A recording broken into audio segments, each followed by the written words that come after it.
The overwhelming influence of money and special interests is a cancer in our democracy that must be removed. Otherwise, we risk evolving into an oligarchy, like so many other republics before us.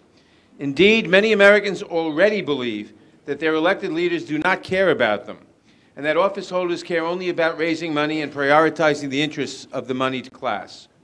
They believe that their participation, their voices, cannot count against the power of big money, and recent experience shows they are often right.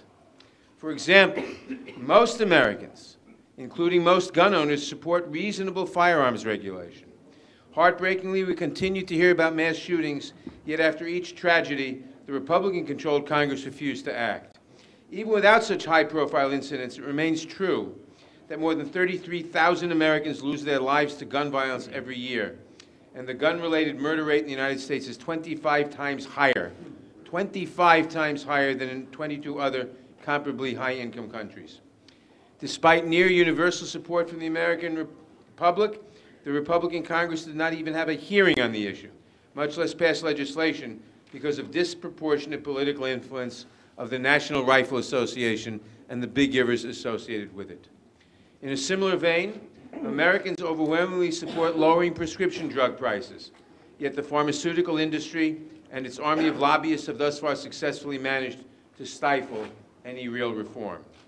Sadly, this pattern repeats itself in policy area after policy area, from gutting protections that ensure clean air and clean water to those that ensure the integrity of our financial system.